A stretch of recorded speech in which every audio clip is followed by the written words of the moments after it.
Hello guys, welcome to another video of stock market. Friends, Gujarat kidney and super speciality limited जिस IPO का आज day 3 का subscription open हो रहा है, जानिए लाइव सब्सक्रिप्शन जीएमपी कितना चल रहा है, लिस्टिंग कितना मिलेगा, परफॉर्मेंस कैसा रहा, अप्लाई करिए फिर लास्ट डे तो फाइनल डिसीजन क्या लेना चाहिए, इन सभी पॉइंट्स को डिस्कस करेंगे। और ये कोई रिकमेंडेशन वीडियो नहीं है, जो भी फाइनल डिसीजन होगा अपने रिस्क पर लीजिएगा।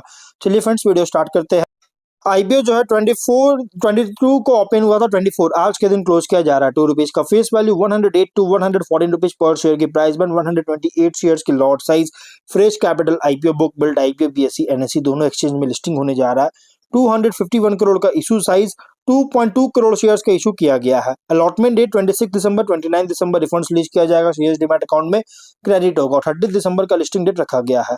ऑफर जो दिया गया है क्यूआईबी एंकर इंक्लूड नहीं करेंगे 35.1%, बिग एचएनआई 10, स्मॉल एचएनआई 5 और रिटेल में 10% का ऑफर दिया गया है।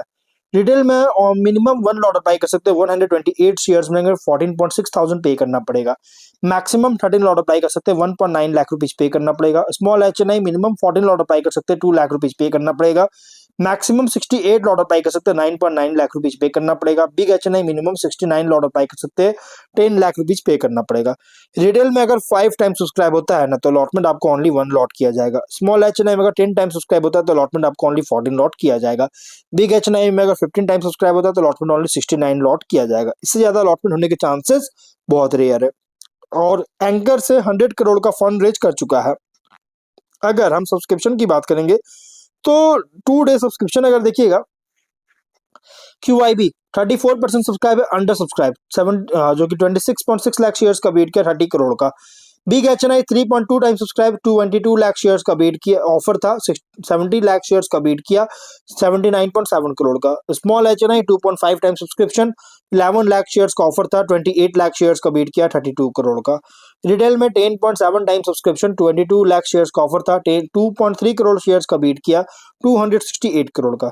देखिए, क्यूआईबी अंडर सब्सक्राइब है और क्यूआईबी हमेशा लास्ट डे में अप्लाई करते हैं, लेकिन एचएनआई में ओवर सब्सक्राइब है, बट रिटेल में बहुत ही स्ट्रॉन्ग सब्सक्राइब है 10.7 टाइम का। Total 2.7 time subscription 3.6 crore shares का वेट किया 410 करोड़ का। बहुत ही स्ट्रॉन्ग सब्सक्राइब हुआ है अगर देखा जाए तो 2 डे सब्सक्रिप्शन। जीएमपी कंपनी का 3.5 रुपीज का ट्रेड कर रहा है। 3% का लिस्टिंग एक्सपेक्ट कर सकते हैं, जो कि 117.5 रुपीज का एस्टिमेटेड लिस्टिंग प्राइस, 448 रुपीज का एस्टिमेटेड प्रॉफिट सिंगल लॉट में मिल सकता है। अब अगर हम बात करेंगे इस कंपनी के जी बिजनेस को लेकर, देखिए बिजनेस में मैं ज्यादा कुछ बात नहीं करूँ क्योंकि ऑलरेडी मैंने वीडियो बना रखा है, जो कि मल्टी स्पेशलिटी हॉस्पिटल और उससे रिलेटेड सर्विसेज चेन, जो कि सेंट्रल गुजरात, कहाँ ओनली सेंट्रल गुजरात में जो है सो ऑपरेट करता है। एसेट लाइट मॉडल है बिजनेस का, और इन ऑर्गेनिक ग्रोथ और लीज रेंट्स के साथ जो कि ऑपरेट कर रही है। फाइनेंशियल अगर देखिएगा तो 25 में 637% का रेवेन्यू, 454% का प्रॉफिट इंक्रीज किया, जो कि 40.4 करोड़ का रेवेन्यू, 9.5 करोड़ का प्रॉफिट। फर्स्ट क्वार्टर में 15.3 करोड़ का रेवेन्यू, 5.4 करोड़ का प्रॉफिट है। तो कंपनी का जो बॉटम लाइन है, top and bottom line growth तो है, बट 24 से जो बॉटम लाइन है सरप्राइजिंग ग्रोथ हुआ, और इसे डाउट क्रिएट नहीं कर रहा है बल्कि सस्टेनेबिलिटी को कंसर्न रीच कर रहा है। क्यों? क्योंकि हाईली कॉम्पिटेटिव फ्रैगमेंटेड सेगमेंट में ऑपरेट रहा, प्लस ये रीजनल भी बहुत ज्यादा कॉम्पिटेटिव है। मार्केट बात करें रीजनल मार्केट में बहुत ज्यादा कॉम्पिटेटिव है, और स्टॉक एक्सचेंज में तो कॉम्पिटिशन तो है ही। और रेशियोज में R O E R O N W 36.6, R O C E 37.6, P A T EBITDA margin 23.6 और 41.1% का, P debt to equity 0.15 time, PV और पी रेशियो 22.6 और 61.6 टाइम का पी रेशियो है। और प्रोमोटर होल्डिंग प्री इशू 99.1 और post issue 71.4% का holding देखने को मिल जाएगा। ऑब्जेक्टिव क्या है? तो अहमदाबाद में पारेख हॉस्पिटल का एक प्रपोजल एक्विजिशन लेकर आया था, उसमें फंड करेगा, यूज करेगा, और ऑलरेडी एक मतलब कि एक्वायर किया है अश्विनी मेडिकल सेंटर का। इसमें पार्ट पेमेंट करना चाहती है परचेज करने के लिए, और कैपेक्स रिक्वायरमेंट है नए हॉस्पिटल का वडोदरा में सेटअप करने के लिए, और रोबोटिक्स इक्विपमेंट का भी बाई करना चाहता है हॉस्पिटल के लिए जो वडोदरा लोकेशन पे है, और लोन रिपेमेंट करना चाहता है। इन ऑर्गेनिक ग्रोथ को फंडिंग करेगा अनआइडेंटिफाइड एक्विजिशन और जनरल कॉर्पोरेट पर्पस के थ्रू। इसके लिए फंडिंग चार्जेस के लिए आईपीओ लेकर आया। तो ओवरऑल अगर हम बात करेंगे जो प्राइस बैंड का, तो ये जो प्राइस बैंड रखा गया है बहुत एग्रेसिव, बहुत ज्यादा ग्रीडी प्राइस, मतलब कि बहुत ही हेवी प्राइस रखा गया है आईपीओ का, जो कि अनएक्सपेक्टेड था, इतना ज्यादा बहुत ज्यादा प्राइस रखी गई है। और अगर हम शॉर्ट की बात करें तो स्ट्रेंथ में अगर देखिएगा तो नेटवर्क जो है उसमें ऑपरेट हो रहा है अलग अलग, मतलब मल्टी स्पेशलिटी हॉस्पिटल का, और जो कि फोकस्ड है सेकेंडरी और टर्शियरी हेल्थ केयर सर्विसेज में, सेंट्रल गुजरात में इसमें ऑपरेट करता है। जो कि डोमेन डेप्थ दे रहा है हेल्थ केयर सर्विसेज में। Company 7 hospital, 4 in house pharmacies run करता है। ऑपरेशनल कैपेसिटी है बेड का 340, अप्रूव्ड कैपेसिटी है 445, जो कि इंटीग्रेटेड केयर और डाइवर्सिफाइड रेवेन्यू स्ट्रीम्स को ऑफर कर रही है।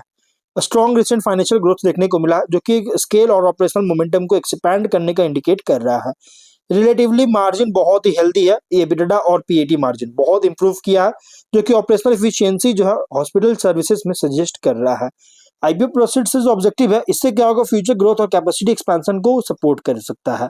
फ्रेश इश्यू स्ट्रक्चर होने के कारण एंटायर कैपिटल रेज किया गया जा रहा है, जिससे बिजनेस एक्सपेंशन को सपोर्ट करेगा। शेयर सेल नहीं किया गया। और वीकनेस अगर हम बात करें तो ज्योग्राफिक कंसंट्रेशन रिस्क है, जिसके कारण गाइस कंपनी को जो है ग्रोथ को कॉन्स्टेंट कर सकता है, एक्सपोज कर सकता है लोकल इकोनॉमिक और कॉम्पिटिटिव वेरिएशन के कारण।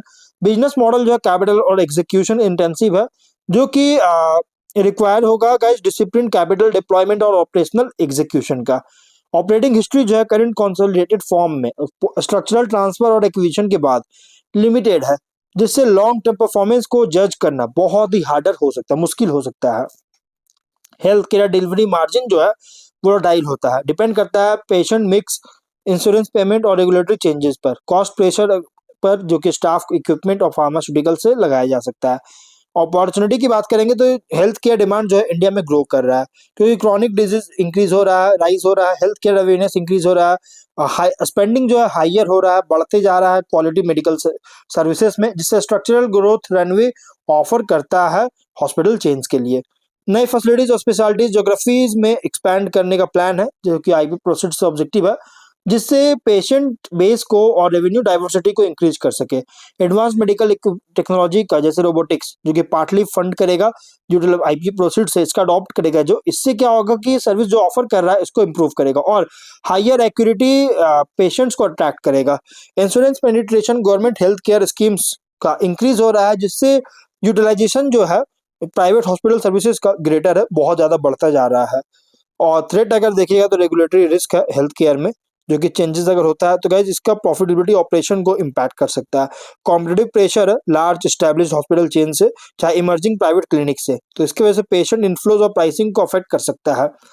देखिए मेनली हॉस्पिटल चलता कैसे, तो ये पेशेंट पर ही चलता है, पेशेंट आएंगे तो ही कंपनी का नंबर्स जनरेट होगा, रेवेन्यू प्रॉफिट जनरेट होगा।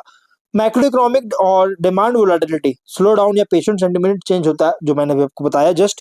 इससे क्या होगा, इलेक्टिव प्रोसीजर्स और को रिड्यूस करेगा और रेवेन्यू अफेक्ट कर सकता है। एग्जीक्यूशन रिस्क बहुत ज्यादा है एक्विजिशन और नए सेटअप्स में, जिसके कारण गाइस अगर डिले और कॉस्ट ओवररन या इंटीग्रेशन चैलेंजेस होता है तो ग्रोथ और हिंडर कर सकता है और फाइनेंस को स्ट्रेन कर सकता है।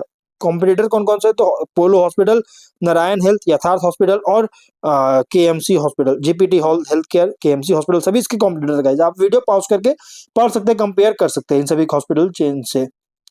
और टेक अवे करें तो ये जो कंपनी है ये पोजीशन किया है as a regional health care growth play, जो कि प्रॉफिटेबिलिटी इंप्रूव हो रहा है, कैपिटल डिप्लॉयमेंट प्लान्स क्लियर कर रहा है, लेकिन अभी भी स्मॉलर है अगर कंपेयर करें नेशनल हॉस्पिटल चेन्स के साथ। लेकिन निश स्ट्रेंथ है रेनाल और यूरोलॉजी में, और ऑनगोइंग एक्सपेंशन के कारण क्या है कि अब पोटेंशियल अपसाइड देता है, जबकि कॉम्पिटिटिव और एग्जीक्यूशन रिस्क अभी भी की कंसिडरेशन है, क्योंकि बहुत थोड़ा रिस्की आईपीओ तो है, इसलिए अगर आप रिस्क चाहते हो तो कंसीडर कर सकते हैं, अदरवाइज आप इसको इग्नोर कर सकते हैं। फाइनल डिसीजन अपने रिस्क पर लीजिएगा। ये कोई रिकमेंडेशन वीडियो नहीं, तो मिलता है नेक्स्ट वीडियो में, बाय।